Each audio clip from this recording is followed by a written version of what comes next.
Bismillahirrahmanirrahim. Assalamualaikum warahmatullahi wabarakatuh.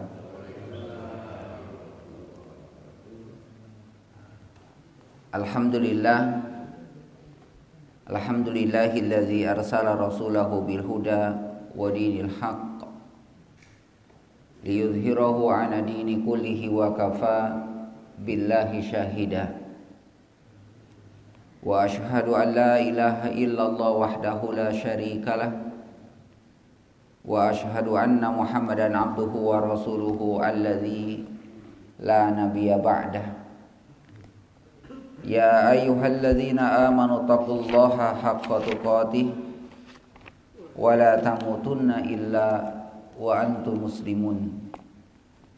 Allahumma shalli wa sallim ala nabiyyina Muhammad wa ala alihi wa sahbihi wa man tabi'ahum bi ihsanin ila yaumiddin.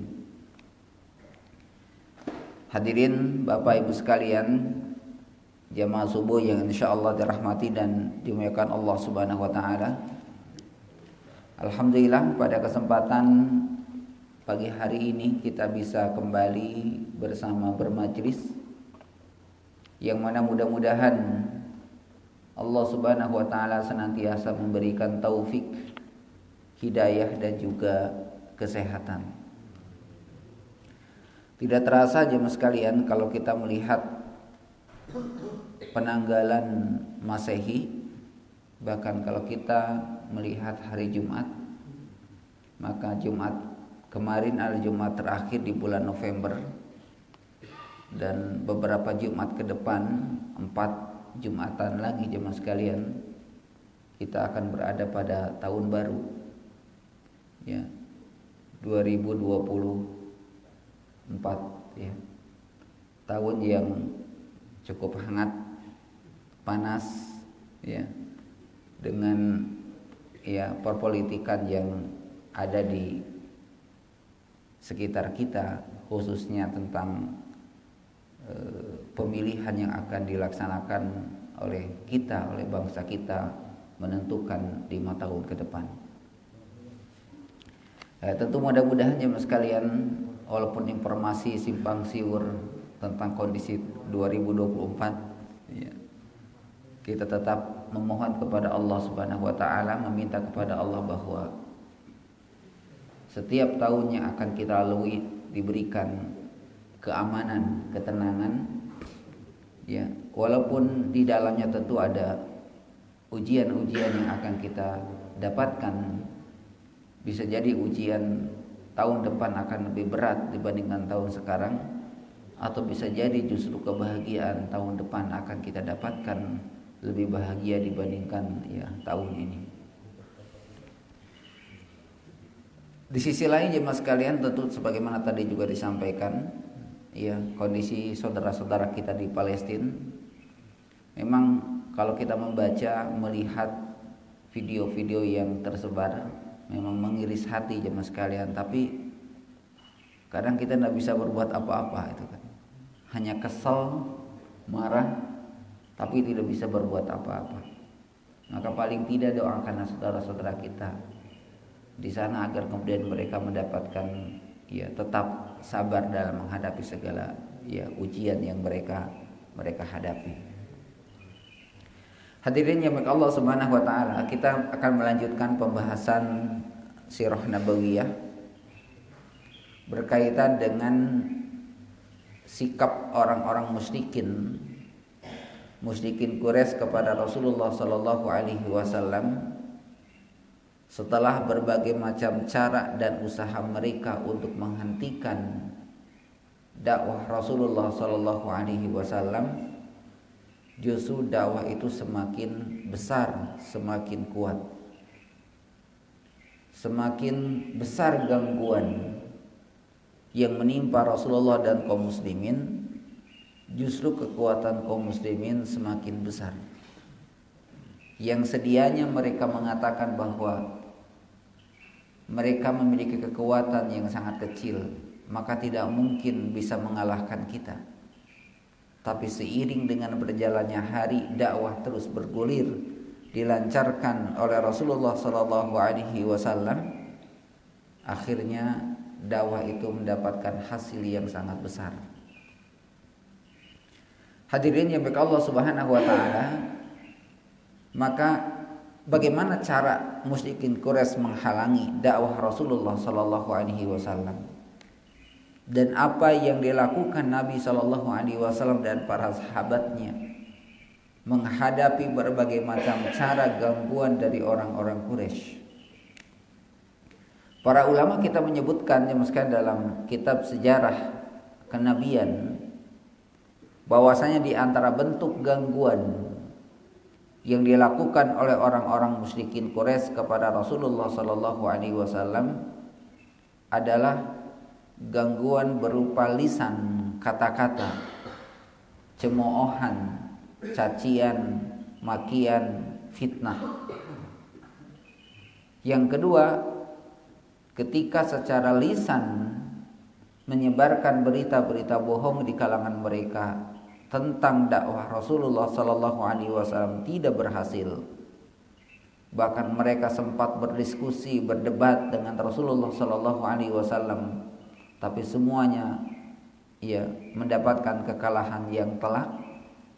Maka kemudian mereka memulai melancarkan gangguan itu secara fisik, baik kepada Rasulullah SAW ataupun kepada para sahabat ridwanullah alaihim.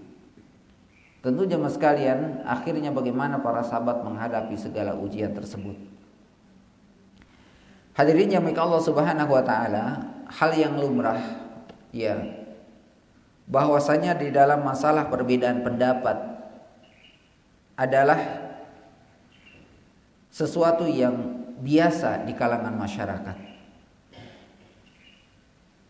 Ketika terjadi perbedaan pendapat dengan mengemukakan alasan-alasan, tentu ada di antara mereka yang mampu memberikan alasan terhadap apa yang dilakukan, dan ada di antara mereka yang ketika menghalangi segala apa yang dilakukan Nabi SAW tidak bisa memberikan alasan yang kuat, maka akan ada dua kemungkinan yang dilakukan oleh orang-orang yang kalah di dalam bermujadalah, di dalam berdebat dengan Rasulullah SAW. Ada di antara mereka yang menerima dengan lapang dada, atau kemungkinannya adalah dia akan tetap dengan pendiriannya. Tentu jamaah sekalian yang Allah Subhanahu wa taala, jika dia memilih dengan pendiriannya yang salah, nah ini yang terkadang menjadi fenomena yang tidak baik, maka mereka akan melakukan cara-cara yang tidak baik. Salah satu di antaranya adalah dia akan memakai kekuatan agar pendapatnya dibenarkan, diterima, dengan kekuatan secara fisik. Maka yang kedua, jika tidak berhasil, adalah mereka akan berusaha dengan cacian, makian, dan cemoohan. Itulah yang dialami oleh Rasulullah Sallallahu Alaihi Wasallam. Yang namanya cacian, makian, bahkan sampai julukan-julukan kepada Rasulullah Sallallahu Alaihi Wasallam, kepada kaum muslimin, bahkan khususnya kepada Rasulullah Sallallahu Alaihi Wasallam, menyebarkan berita bohong bahwasanya Muhammad adalah kadzab, Muhammad adalah pembohong, pendusta, yang dilancarkan oleh tokoh-tokoh Quraisy, yang akhirnya apa yang mereka lancarkan itu berhasil menyebab seluruh orang-orang musyrikin Quraisy untuk menolak dakwah Rasulullah sallallahu alaihi wasallam. Maka jamaah sekalian yang Allah Subhanahu wa taala, ketika dakwah di Mekah sudah semakin sempit karena sikap orang-orang musyrikin Quraisy ya terhadap Rasulullah sallallahu alaihi wasallam dan para sahabatnya, maka akhir dari kesulitan, kesusahan yang dialami oleh Rasulullah sallallahu alaihi wasallam adalah beliau meninggalkan kota Mekah menuju Taif, berharap bahwasanya di Taif bisa mendapatkan tempat untuk tersampaikannya dakwah risalah kenabian yang dibawa oleh Rasulullah sallallahu alaihi wasallam. Jemaah sekalian, jemaah Allah Subhanahu wa taala, maka bagaimana sikap Rasulullah sallallahu alaihi wasallam dalam menghadapi semua cemoohan, hinaan, cacian, makian kepada Rasulullah sallallahu alaihi wasallam? Ya.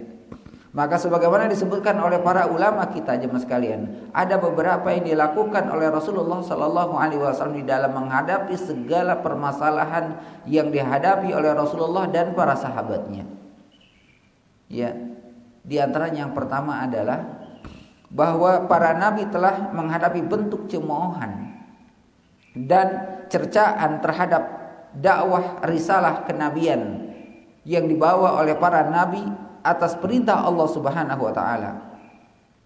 Nah, ini menjadi bahan bagi Rasulullah sallallahu alaihi wasallam dalam menghadapi segala ujian, bahwasanya Rasulullah melihat bagaimana para nabi dahulu ketika menyampaikan dakwahnya juga pernah dialami oleh Rasulullah sallallahu alaihi wasallam, baik dengan kata-kata ataupun dengan fisik dilakukan kepada Nabi sallallahu alaihi wasallam. Maka apa yang dilakukan Nabi sallallahu alaihi wasallam jemaah sekalian? Maka Rasulullah tetap berdakwah dan kemudian tetap menampilkan sifat-sifat yang baik. Jadi semakin besar gangguan orang Quraisy kepada Rasulullah, ya, maka Rasulullah semakin baik hubungan dengan siapapun. Bahkan Rasulullah tidak membenci orang-orang yang membenci beliau. Termasuk adalah pamannya Abu Lahab. Termasuk di dalamnya adalah Abu Jahal yang begitu besar kebencian kepada Rasulullah sallallahu alaihi wasallam. Tetapi apa yang dilakukan Nabi sallallahu alaihi wasallam? Beliau membalasnya dengan balasan yang baik. Dan inilah jemaah sekalian, ya, salah satu keberhasilan ya risalah kenabian yang dibawa oleh Rasulullah sallallahu alaihi wasallam, tidak dibalasnya keburukan ya yang dilakukan oleh orang-orang musyrikin Quraisy kepada Rasulullah dengan keburukan yang sama, tetapi Rasulullah membalasnya dengan ya kebaikan. Ya. Hadirin yang Allah Subhanahu wa taala, maka begitu juga yang dialami oleh para nabi sebelumnya, sebagaimana Allah katakan dalam surat Az-Zukhruf ayat yang ke-6 dan ke-7. Wa kam arsalna min nabiyyin fil awwalin wa ma ya'tihim min nabiyyin illa kanu bihi yastahzi'un. Ya. Kata Allah Subhanahu wa taala, wa kam arsalna, berapa banyak ya nabi-nabi yang telah kami utus ya fil awwalin, untuk umat-umat terdahulu. Jadi kata Allah, berapa banyak nabi-nabi yang telah kami utus sebelum kamu wahai Muhammad, wa ma ya'tihim min nabiyyin illa kanu bihi yastahzi'un. Dan tidaklah mereka mendapatkan tugas risalah kenabian kecuali kata Allah Subhanahu wa taala, kanu bihi yastahzi'un. Mereka akan mendapatkan ya perolok-olokan, cemoohan, hinaan serta cercaan. Nah, inilah yang kemudian menguatkan ya Rasulullah sallallahu alaihi wasallam di dalam ya menghadapi segala ujian. Nah, ini juga jemaah sekalian menjadi pelajaran juga bagi kita. Ya, sebagaimana kata Nabi sallallahu alaihi wasallam, ketika kita mendapatkan kesulitan, maka salah satu di antara hal yang harus kita lakukan adalah membaca sejarah bagaimana ya kesulitan kehidupan ya Rasulullah sallallahu alaihi wasallam. Kata Rasulullah, itu akan menjadi hiburan bagi kalian. Ini yang dilakukan Nabi. Jadi cercaan, cacian, makian yang dilakukan oleh musyrikin Quraisy kepada Rasulullah sallallahu alaihi wasallam itu dibalas dengan ya kebaikan. Nah, ini menjadi satu prinsip jemaah sekalian, bahwasanya keburukan itu balaslah dengan kebaikan, karena jika keburukan dibalas dengan keburukan, maka akan menghasilkan keburukan yang lebih besar. Tentu jemaah sekalian ya, ini butuh yang kedua. Ya, butuh yang kedua, butuh poin yang kedua. Ya, bahwasanya kita tidak mungkin bisa membalas keburukan dengan kebaikan. Maka butuh yang kedua, apa jemaah sekalian? Memperbanyak al-iktsar minal hasi ala sabri. Memperbanyak ya, melakukan anjuran untuk bersabar. Ya, memperbanyak untuk menguatkan kesabaran kepada Allah Subhanahu wa taala. Sebagaimana Allah katakan dalam surat Shad ayat 17, ya, isbir ala ma yaqulun wadhkur abdana Dawuda. Kata Allah Subhanahu wa taala, bersabarlah atas segala apa yang mereka katakan. Ya, jadi kata Allah, ya, bersabarlah terhadap apa yang mereka katakan. Wadhkur abdana Dawuda. Ingatlah ya, ketika Daud, ya, Nabi Daud alaihissalam memiliki kekuatan karena apa? Karena kesabaran terhadap ujian yang dilakukan oleh ya umatnya. Bahkan dalam ayat yang lain Allah mengatakan dalam surat Thaha ayat 130, ya, fasbir ala ma yaqulun, ya, bersabarlah dengan kata-kata yang tidak baik yang dilontarkan oleh mereka, ya, dengan cara apa? Wasabbih bihamdi rabbika qabla tulu'i syamsi wa qabla al-ghurub. Kata Allah, tetaplah kalian memuji Allah, mengagungkan Allah, mensucikan Allah, ya, qabla tulu'i syamsi wa qabla al-ghurub.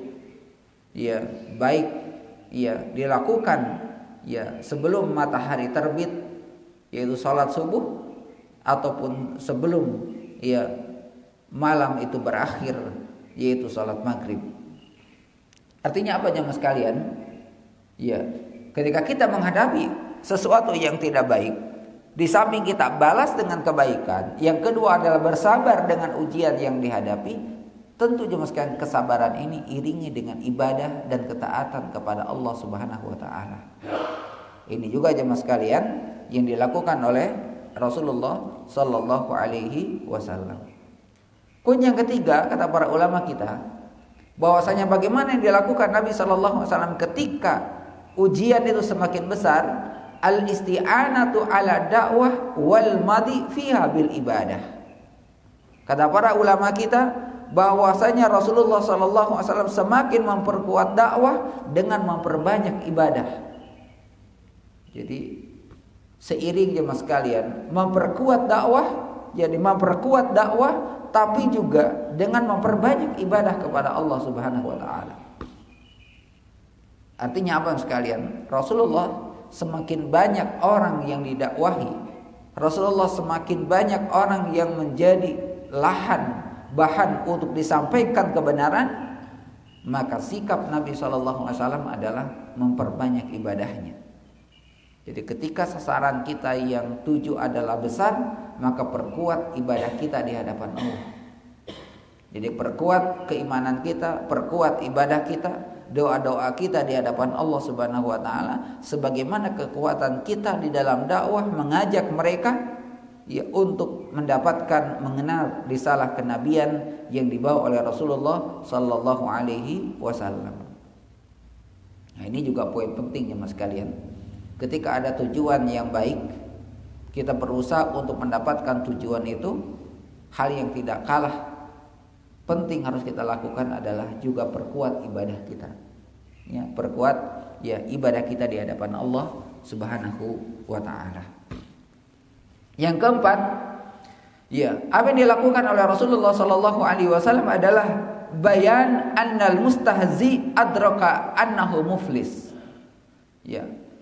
Yang keempat, yang dilakukan Rasulullah sallallahu alaihi wasallam dalam menghadapi segala cemoohan cacian yang dilakukan oleh orang-orang musyrikin Quraisy, ya, bahwasanya Rasulullah mengingatkan kepada kita, ya, bahwasanya orang-orang yang, ya, suka mencerca, suka mencaci, suka menyalahkan orang lain, kata Nabi sallallahu alaihi wasallam, annahu aqalla darajatan minka, sesungguhnya mereka itu memiliki derajat kedudukan yang sangat lemah dan ada di bawah kalian. Ya, kata Rasulullah sallallahu alaihi wasallam. Maka berhati-hatilah, kata Nabi, ya, fahdar at-tanazzul ilal mustawah. Maka jangan sampai kamu melakukan perbuatan yang sama, bisa jadi derajatmu akan lebih di bawah mereka. Jadi kata Nabi kita sallallahu alaihi wasallam, ya, sesungguhnya orang-orang yang suka mencerca, mencaci, maka sesungguhnya mereka memiliki nilai yang sangat negatif, memiliki sifat-sifat yang buruk, memiliki derajat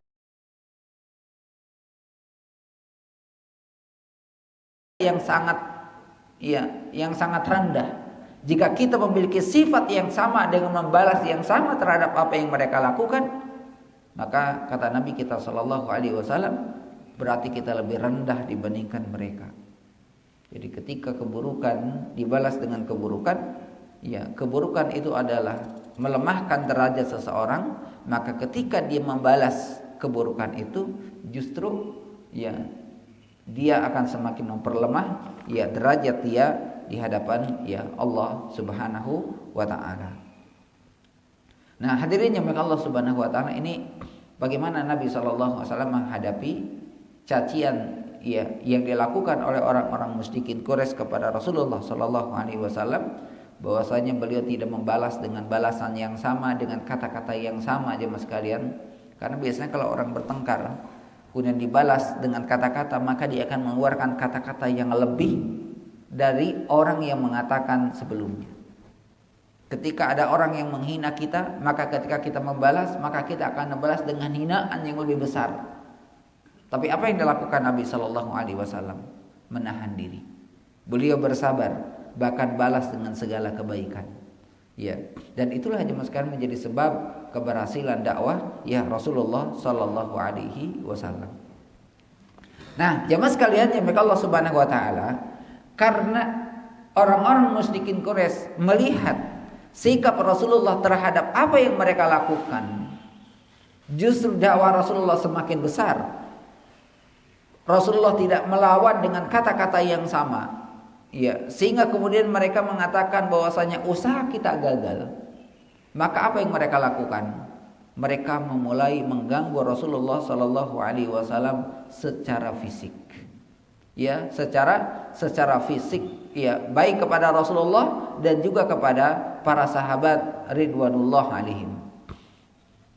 Sebagaimana dikatakan oleh Ibnu Ishaq, jemaah sekalian, ya, bagaimana gangguan, ya, musyrikin Quraisy secara fisik kepada Rasulullah sallallahu alaihi wasallam, dikatakan oleh Ibnu Ishaq, kana nafaru alladzina yu'dzuna Rasulillah sallallahu alaihi wasallam fi baitihi Abu Lahab. Ya, kata Ibnu Ishaq sekalian, mereka yang mengganggu Rasulullah sallallahu alaihi wasallam dan keluarganya adalah Abu Lahab, bayangkan pamannya, wal Hakam bin Abil As bin Umayyah, Uqbah bin Abi Mu'aid, wa Adi bin Hamra al-Thaqafi, wa Ibnul Asda al-Hazali. Jadi banyak sekali sekalian. Jadi banyak tokoh-tokoh Quraisy. Jadi bukan hanya istilahnya konco-konconya itu kan. Jadi mereka langsung turun. Ya. Mereka langsung turun menghalau dakwah Rasulullah sallallahu alaihi wasallam, mengganggu dakwah Rasulullah sallallahu alaihi wasallam. Ya, agar kemudian dakwahnya itu tidak terus-menerus dilancarkan, dijalankan oleh Rasulullah sallallahu alaihi wasallam. Maka yang dilakukan oleh mereka jemaah sekalian, ya, baik itu Abu Lahab, dan ini tokoh-tokoh musyrikin Quraisy jemaah sekalian, ada namanya Abu Lahab, ada Al-Hakam, ya, bin Al-As Al-Umayyah, Uqbah bin Mu'aid, ya, Adi bin Hamra Al-Thaqafi bin Asda Huzaili, ya, dan yang lainnya jemaah sekalian. Dan mereka adalah merupakan tetangga-tetangga Rasulullah sallallahu alaihi wasallam. Ini bukan orang jauh. Ya, merupakan tetangganya Rasulullah sallallahu alaihi wasallam. Bahkan ada di antara mereka, kata Ibnu Ishaq jemaah sekalian, ya. Dia mengatakan bahwasanya ada yang melempari Rasulullah SAW dengan isi perut unta ketika Rasulullah SAW sedang sholat. Bayangkan sekalian, ketika Rasulullah sedang sholat, ada di antara mereka tokoh-tokoh Quraisy yang membawa isi dalaman unta dilemparkan kepada Rasulullah SAW, ya, yang sedang sholat. Bahkan ada di antara mereka yang membuang perut, ya, isi perut dari kotoran, ya, yang sebelumnya mereka masak dan kemudian dilemparkan kepada Nabi Shallallahu Alaihi Wasallam, ya. Bukan mereka hanya sekedar membuang, tapi mereka masak dulu kemudian dilemparkan kepada Nabi Shallallahu Alaihi Wasallam. Bahkan suatu hari jemaah sekalian, Uqbah bin Mu'aid pernah melakukan satu perbuatan yang mengiris hati Rasulullah Shallallahu Alaihi Wasallam. Ketika Rasulullah sedang memasak jemaah sekalian, tiba-tiba mereka datang dan membawa kotoran, ya, unta dan kemudian dimasukkan ke panci yang sedang dimasak oleh Rasulullah Shallallahu Alaihi Wasallam. Tujuannya untuk apa? Menghentikan dakwah Nabi Shallallahu Alaihi Wasallam. Ya. Bahkan disebutkan oleh Imam Bukhari dari sahabat Abdullah ibn Mas'ud, anna Nabiya Shallallahu Alaihi Wasallam kana yusalli indal bait. Bahwasanya ketika Rasulullah Shallallahu Alaihi Wasallam, ya, sedang melakukan salat dekat Ka'bah, wa Abu Jahal wa ashabuhu lahu julus, dan kemudian di dalamnya ada Abu Jahal dan beberapa konco-konconya, mereka sedang duduk-duduk. Idh qala ba'duhum li ba'di. Jadi ketika Nabi SAW sedang sholat, dan pun ada di sebelah sana sekelompok orang-orang musyrikin Quraisy yang sedang ngobrol, qala ba'duhum li ba'di, dan kemudian di antara mereka saling mengatakan, di antara mereka, ya, kemudian mereka mengatakan, ayyukum yuji'i bisala juruzi bani fulan, ya, fayadha'ahu ala dhahri Muhammad idza sajida. Kata mereka, siapa di antara kalian yang berani membawa kotoran tai unta, ya, membawa kotoran unta, membawa ke sini dan kemudian dilemparkan kepada dia yang sedang sujud, ya. Jadi ada di antara mereka, ya, Abu Jahal mengatakan, siapa di antara kalian yang bisa membawa kotoran, ya, unta yang kemudian dibawa ke sini dilemparkan kepada dia. Yang dimaksud dia di sini adalah Rasulullah sallallahu alaihi wasallam. Ala dhahri Muhammad idza sajida. Lemparkan kepada dia saat dia sedang sujud. Faba'ath ashqal qaum wa huwa Uqbah bin Abi Mu'aid. Maka kemudian ada yang mengangkatkan tangannya jemaah sekalian, ya, ketika dia mengatakan, siapa yang berani di antara kalian yang mampu membawa kotoran dan kemudian dilemparkan kepada Rasulullah sallallahu alaihi wasallam, maka akhirnya berdirilah di antara mereka orang-orang yang tadi kita sebutkan, ya, di antaranya adalah Uqbah bin Abi Mu'aid, ya, dan dia adalah orang yang paling jahat di antara mereka. Tidak lama kemudian dia membawa kotoran dan kemudian dilemparkan, ya, kepada Rasulullah sallallahu alaihi wasallam, dan meletakkannya bahkan dimulai di punggung sampai di kepala Nabi sallallahu alaihi wasallam. Inilah jemaah sekalian, ya, hal yang dialami Nabi kita sallallahu alaihi wasallam, ya, saat menghadapi segala ujian, tantangan di dalam dakwah risalah kenabian. Jika hari ini jemaah sekalian kita berleha-leha dalam beribadah, menghidupkan sunnah Nabi Shallallahu Alaihi Wasallam, jauh dari itu jemaah sekalian, perjuangan Nabi itu besar. Kita ini belum seberapa, dan mungkin kita belum pernah mendapatkan gangguan saat kita beribadah kepada Allah Subhanahu Wa Taala. Ya. Nah, hadirin yang dirahmati Allah Subhanahu Wa Taala.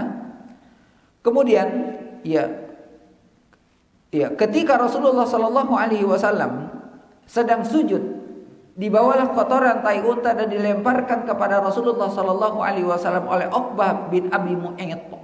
Maka datanglah Fatimah, ya, datanglah putrinya, dan kemudian beliau membersihkan kotoran tersebut, ya, dan setelah bersih kota tersebut maka Rasulullah bangun dari sujudnya. Ya, beliau tidak membatalkan salatnya, beliau selesaikan salatnya. Ya, kemudian beliau bangun dari sujudnya dan kemudian menyelesaikannya. Kemudian, ya apa kata Nabi Shallallahu Alaihi Wasallam jemaah sekalian? Ya, Rasulullah mengatakan, ya ketika Rasulullah bangkit dari sujudnya, ya ketika selesai salat, tsumma qala, kemudian beliau mengatakan, Allahumma alaika bi Quraisy thalatha marrat. Allahumma alaika bi Quraisy. Celakalah orang-orang Quraisy. Ya Allah, hukumlah orang-orang Quraisy. Dan Rasulullah mengatakan 3 kali ya Mas sekalian. Ya, mengatakan ya 3 kali. Maka ketika ya mereka mendengar apa yang dikatakan Nabi Shallallahu Alaihi Wasallam, maka mereka pun merasakan ketakutan. Kenapa? Karena mereka ya di sisi lain benci kepada Rasulullah, tapi mereka yakin setiap apa yang dikatakan Rasulullah itu pasti terjadi. Ya, itu pasti terjadi. Bahkan jemaah sekalian, satu hari ya Abu Lahab ya memiliki transaksi dengan seseorang yang kemudian akhirnya Abu Lahab mengingkari transaksi tersebut. Ya, kemudian orang-orang mengatakan, coba datang saja ke Abu Lahab, minta. Kemudian orang ini tidak berani. Kalau kamu tidak berani mendatangi Abu Lahab, datangilah keponakannya.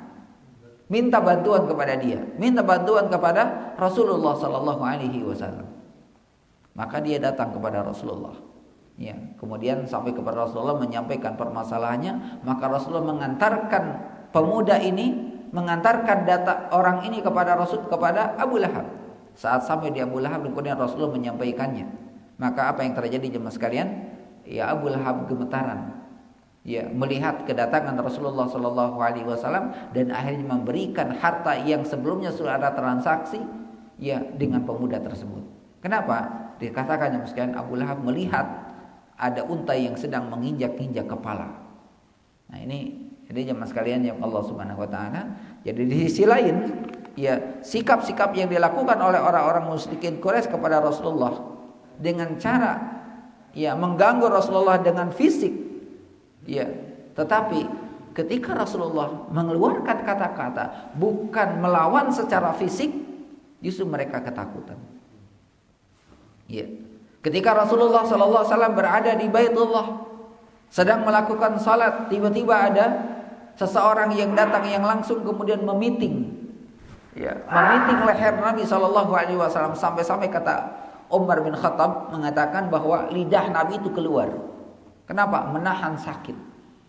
Dipiting dari belakang. Datanglah Umar bin Khattab, begitu dia melihat Umar bin Khattab, ya, dia langsung melepaskannya.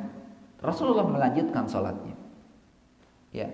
Kemudian kata Rasulullah sallallahu alaihi wasallam, biarkan. Ya, biarkan mereka. Jadi di sisi lainnya Mas sekalian, mereka berani kepada Rasulullah baik dengan kata-kata ataupun lisan. Kenapa? Karena Rasulullah belum pernah membalas baik dengan kata-kata atau dengan fisik.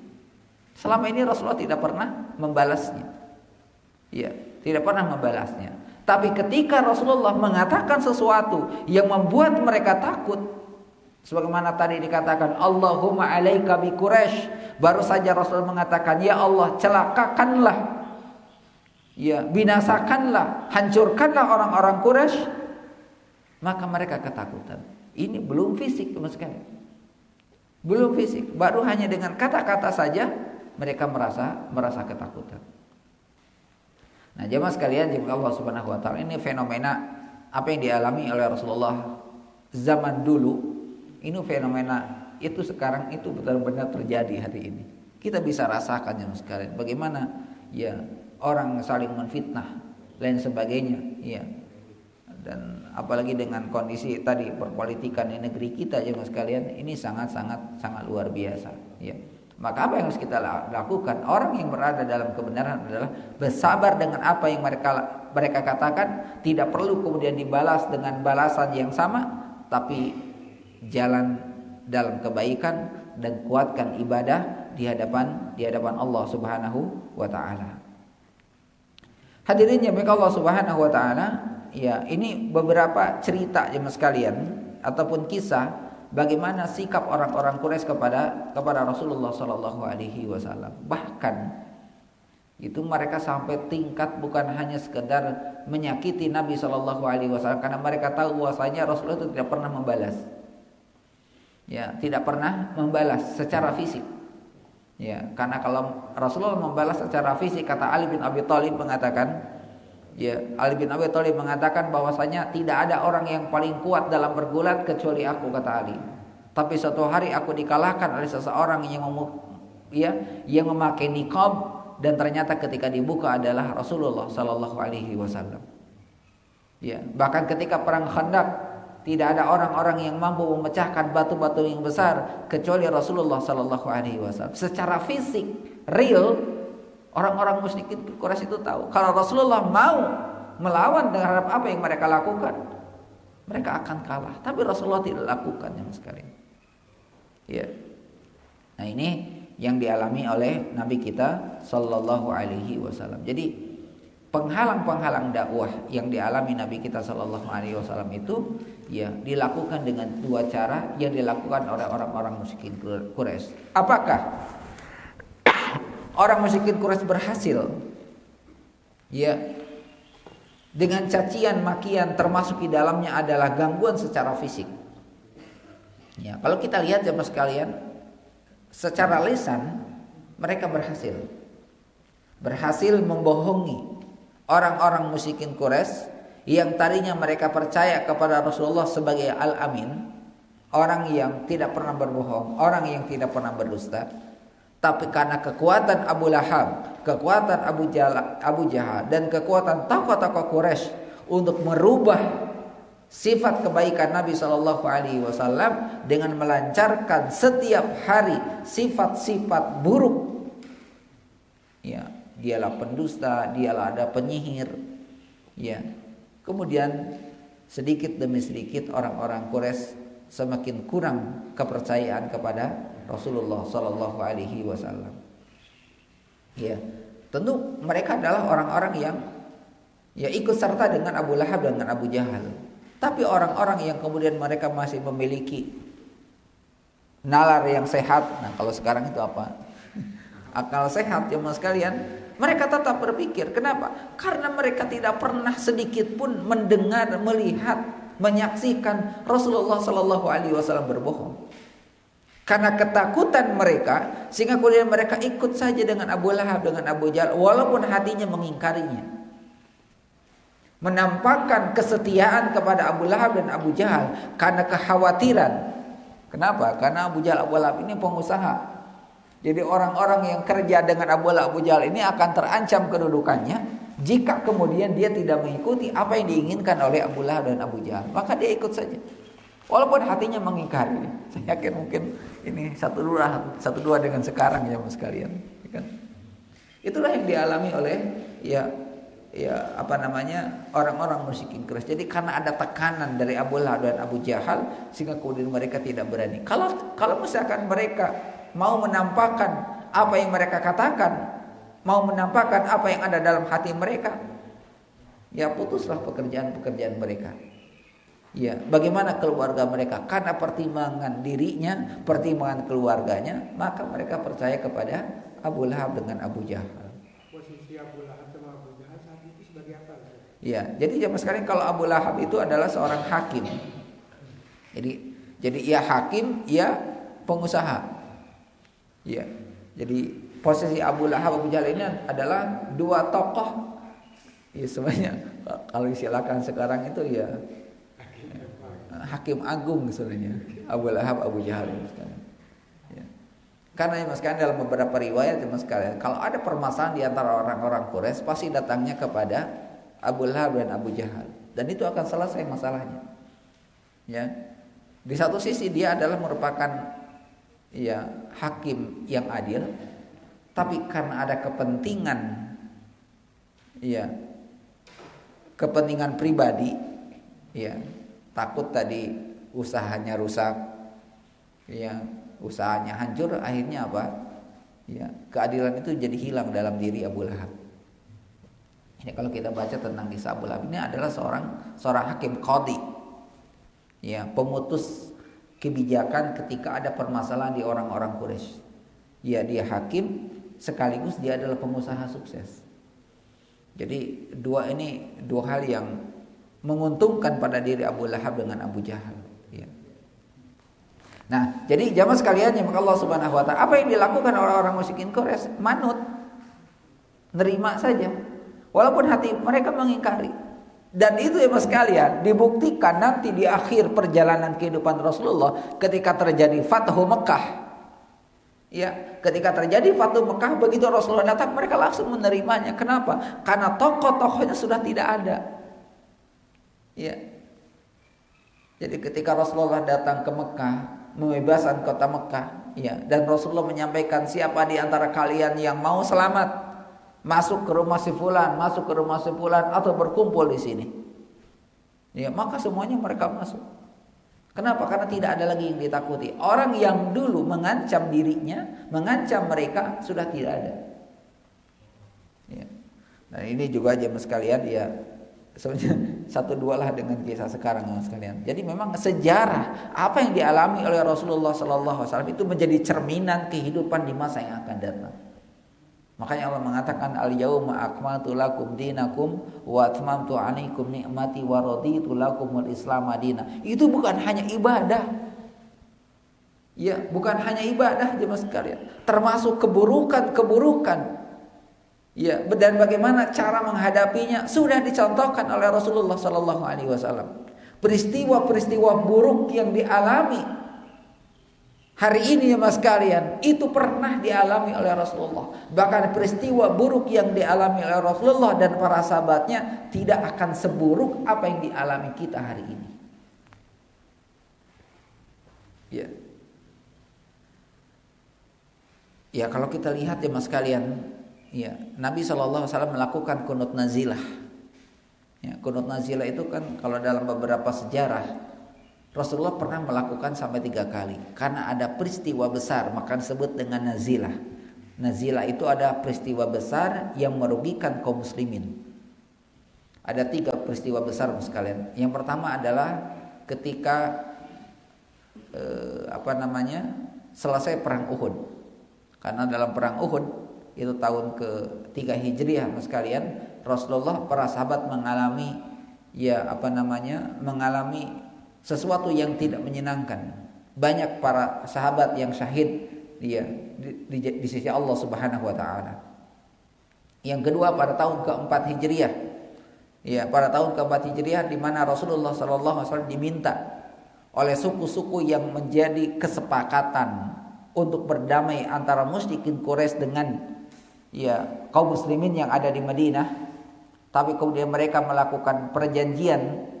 Akhirnya kemudian di antara suku-suku mereka meminta bantuan kepada Rasulullah untuk mengirim pasukan untuk menjaga kondisi di perbatasan. Maka Rasulullah mengirim 70 orang penghafal Quran. Sampai di sana mereka, ya istilah kita sekarang diprank lah, ditipu. Akhirnya mereka dibunuh semua. Maka Rasulullah melakukan kunut nazilah. Ya, kunut nazilah. Termasuk kunut nazilah itu adalah sesaat sebelum kemenangan Fathu Mekah. Jadi salah satu di antara sebab kemenangan Fathu Mekah adalah karena apa? Salah satunya adalah karena Nabi SAW melakukan kunut nazilah. Dan Rasulullah melakukan kunut nazilah itu selama 1 bulan. Ya, selama 1 bulan. Ada jemaah sekalian, ya saya belum pernah tanya, tapi memang jamaah sudah mulai menyampaikan. Ada satu masjid jemaah sekalian melakukan nazilah itu setelah salam. Jadi setelah selesai sholat, kemudian melakukan kunut nazilah. Tapi doa saja itu, doa saja. Ada di antara jemaah protes, kenapa ada kunut nazilah dilakukan setelah salam gitu kan? Ya. Maksudnya dia berdoa tapi mendoakan orang-orang Palestina. Kenapa tidak dilakukan di dalam sholat? Oh mungkin sudah kemarin kunut nazilah. Ya kemarin katanya kita kunut nazilah. Tapi karena sudah selesai waktunya, akhirnya imamnya baca nazilahnya setelah salam. Nah, ini juga menyelisihi sunnah Rasulullah Sallallahu Alaihi Wasallam. Nah inilah jemaah sekalian. Jadi faktor-faktor kemenangan Nabi Sallallahu Alaihi Wasallam itu adalah karena sikap menghadapi gangguan. ya sikap menghadapi gangguan orang-orang musyrikin Quraisy sehingga dakwah itu justru berhasil. Ya, kebaikan kebenaran itu semakin diganggu, maka justru akan semakin banyak orang yang simpati dengan kebaikan. Kita lihat negara-negara luar lah. Ketika Islam ini kemudian ya dicemoohkan, dihina, kemudian dicaci, bahkan kemudian difitnah, justru banyak orang yang masuk ke dalam Islam, banyak orang yang simpati. Ya, banyak orang simpati. Bahkan mungkin kalau kita lihat di Inggris yang jarang-jarang ada orang sholat Idul Fitri itu banyak, bisa banyak. Sama dengan hari ini jemaah sekalian. Ya, ada berita bahwasanya yang dulu mencemooh sekarang mendekat. Ya, kemudian sebagian mengatakan biarkan saja, jangan balas cemoohan dulu, tapi balaslah dengan kebaikan. Itu yang memang harus dilakukan jemaah sekalian. Jadi kalau kita memang ingin berhasil, sesuatu yang diinginkan dari nilai sebuah kebaikan, ketika ada ujian yang menghalangi apa yang diinginkan, maka hadapi dengan kesabaran dan hadapi dengan cara membalas dengan kebaikan.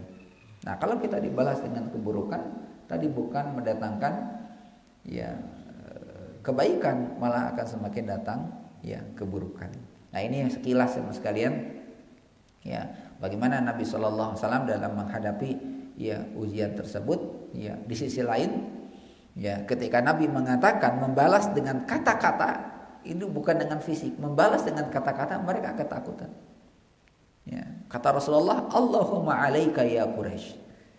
Ya Allah, celakakanlah mereka Quraisy. Baru saja mengatakan itu, takutlah orang-orang Quraisy sama sekali. Takutlah orang-orang Quraisy. Ya, bahkan kalau ada cemoohan ke kita hari ini, biarkan, jangan dibalas mereka, jangan dibalas oleh mereka, maka mereka semakin jadi-jadi gitu kan. Semakin menjadi-jadi ingin mencelakakannya. Tapi karena kita tidak membalas, malah tetap konsisten dalam kebaikan, menjaga kebaikan, bahkan balas mereka dengan kebaikan, itulah faktor kemenangan. Ya, bukan perkara yang mudah bagi Nabi SAW mengajak orang ke masjid, bukan perkara mudah Rasulullah mengajak orang-orang untuk melaksanakan sholat berjamaah di masjid Rasulullah SAW. Ya, ujiannya banyak. Nabi saja dulu ketika sujud harus dilempari tai unta. Ya, harus dicekik dari belakang. Untuk apa? Menghalangi dakwah. Kita ini alhamdulillah ya sekalian, ya tidak seperti itu. Tapi tentu ya sekalian, ada bagaimana usaha-usaha kita mengajak saudara-saudara kita ke masjid. Ya, ini adalah merupakan kewajiban kita ya untuk mengajak mereka. Ya, ada istilah para ulama namanya mutabaah. Mutabaah itu kalau ada orang yang kita sasar menjadi orang yang kita sasar untuk bisa ke masjid, maka harus dimutabaah, harus terus dipantau, diikuti, didekati, bahkan didoakan. Jadi bukan hanya didekati, sering ngobrol, tapi didoakan. Ya. Bahkan doa-doanya khusus, sebagaimana kunut nazilah hari ini. Ketika kita mendoakan orang-orang Palestina, maka doakan khusus bagi mereka. Ya Allah, menangkan orang-orang Palestina. Ya Allah, hancurkan orang-orang Israel. Khususkan doa-doa itu untuk mereka. Maka begitu pula ya misalkan ketika kita ya mencari sasaran-sasaran dakwah, ya maka khususkan doa-doa itu. Dan luar biasa kata Rasulullah, barang siapa seseorang yang mendapatkan hidayah karena dirimu, maka itu lebih baik daripada unta merah. Ya, lebih baik daripada unta merah. Artinya apa? Nilainya sangat menunjukkan apa? Nilainya sangat besar. Pahalanya sangat besar ketika kita bisa membawa orang, dengan orang itu belajar mengenal Islam dengan baik, dia bisa beribadah dengan baik, maka kita akan mendapatkan pahala dari kebaikan-kebaikannya. Ya, akan dapatkan pahala dari kebaikan-kebaikannya. Makanya para sahabat yang sekalian dulu berlomba mencari orang. Ketika Abu Bakar As-Siddiq mendapatkan hidayah, ya, ketika mendapatkan hidayah dari melalui Rasulullah SAW, 3 hari kemudian, ya, dia membawa beberapa orang, termasuk di dalamnya ada Abu Ubaidah Al-Jarrah. Ya, jadi begitu mengenal Islam, mereka semangat untuk menyampaikan Islam itu. Ya, sampai ada beberapa tokoh-tokoh Quraisy itu berhasil karena tangan-tangan para sahabat. Ya, tentu jemaah sekalian, ya sahabat berhasil didekati oleh Rasulullah Sallallahu Alaihi Wasallam ini juga melalui ya perjuangan yang besar. Nah, saya kira ini jemaah sekalian beberapa hal yang kita sampaikan menjadi sebuah renungan bahwa apa yang dialami Nabi kita Sallallahu Alaihi Wasallam dalam menyampaikan ya risalah kenabian itu ya menjadi hal yang sangat berat. Kemudian nanti pembahasan kita akan membahas berkaitan dengan Darul Arqam.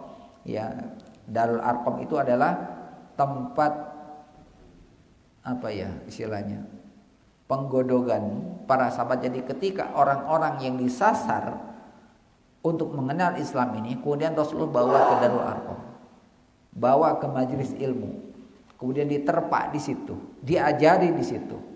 Ya, nah dan tentu jemaah sekalian, ya ketika dibawa ke Darul Arqam, rumah Al-Arqam sekalian, tempat berkumpulnya kaum muslimin yang baru mengenal hidayah. Nah, ini juga suatu yang luar biasa dari sisi nilai-nilai kebaikan yang dilakukan oleh Rasulullah Sallallahu Alaihi Wasallam. Nah, nanti kita akan melihat bagaimana usaha Nabi Sallallahu Alaihi Wasallam mengumpulkan para sahabat satu persatu, ya sehingga kemudian mereka mengenal Islam. Walaupun nanti sekalian 13 tahun kemudian, ya ternyata orang yang bisa berangkat hijrah dari Mekah ke Madinah itu hanya 73 orang. Ya, 73 atau 81 orang, ya. 13 tahun berjuangnya Nabi SAW di Mekah itu dengan jumlah kurang dari 100, tapi ya 6 tahun atau bahkan 8 tahun kemudian, ya Rasulullah berangkat dari Madinah ke Mekah itu 10.000 orang. Begitu meninggalkan Mekah hanya 73 orang, tapi begitu kemudian kembali ke Madinah bawa 10.000 orang. Yang kata mereka itulah pasukan, ya. Pasukan ada yang mengatakan 10.000, ada yang mengatakan 100.000 kan.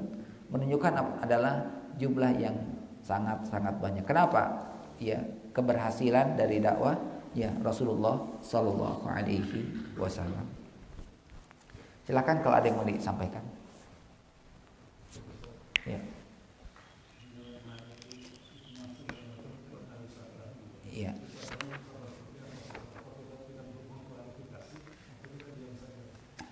Ya. Jadi ya mas sekalian, kalau kita lihat ya bagaimana ya Rasulullah Sallallahu Alaihi Wasallam tadi ya ketika menghadapi ya sesuatu yang taruhlah fitnah yang menimpa diri kita, menimpa kaum muslimin. Ya.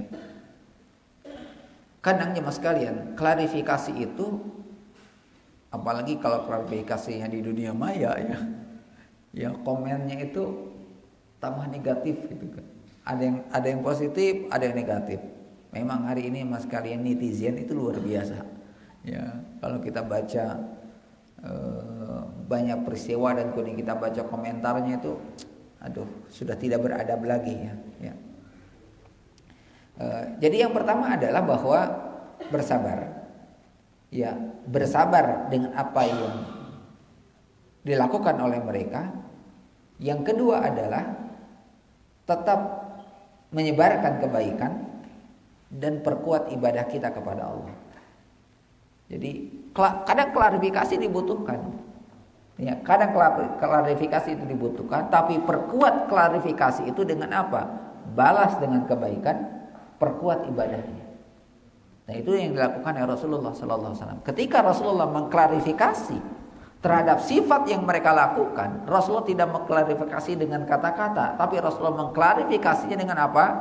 Selalu menebarkan kebaikan, memberikan contoh yang baik, mendoakan mereka. Ya, bahkan Rasulullah semakin memperkuat ibadah dan ketaatan kepada Allah Subhanahu wa taala. Nah, ini ya poin penting sekali. Ketika ada masalah dengan diri kita, balas keburukan itu dengan kebaikan. Yang keduanya adalah perkuat ya ibadah kita kepada Allah Subhanahu wa taala. Termasuk adalah doakan orang-orang yang bermasalah itu. Karena yang sekali ketika mereka didoakan dengan doa keburukan, sebagaimana tadi kata Nabi sallallahu alaihi wasallam, Allahumma alaika Quraisy, orang-orang yang suka mencemooh, mencaci, menjelek-jelekan, kita doakan dengan kejelekan, mereka tuh malah takut gitu kan.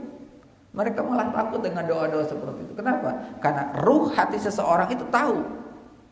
Ya, apalagi ya didoakannya oleh orang-orang soleh gitu kan. Ya. Dan doa-doa Rasulullah itu adalah doa-doa yang mustajab. Ya. Makanya ya kalau kita menyimaklah tentang kondisi hari ini memang seperti itu sekalian. Ya.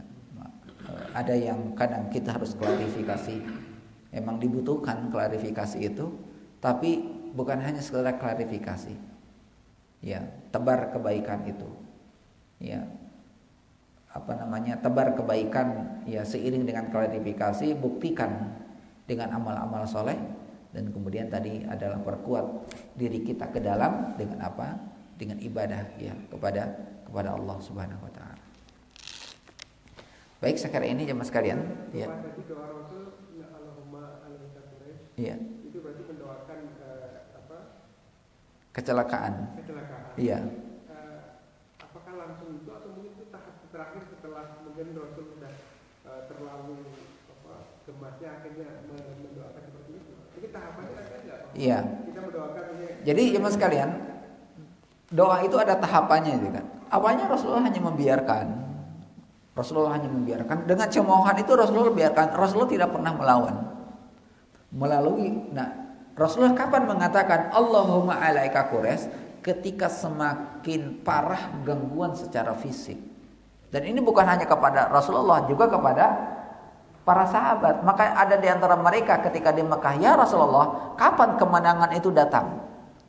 Nah, jadi melihat para sahabat sudah kondisinya sudah mengkhawatirkan, ya, karena sikap-sikap ya Abu Lahab dan yang lainnya, ya.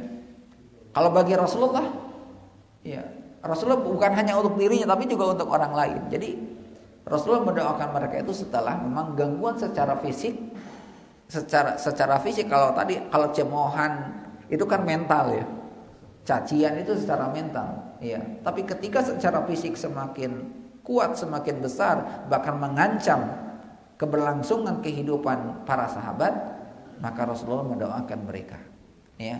Bahkan sekalian ada beberapa riwayat dikatakan Nabi SAW pernah mendoakan beberapa orang dengan menyebut namanya. Bahkan menyebut namanya sekaligus di mana kematiannya, si fulan akan mati di sini, si fulan akan mati di sini. Begitu mereka mendengar takut. Dan itu terbukti jemaah sekalian. Ya, dan itu terbukti.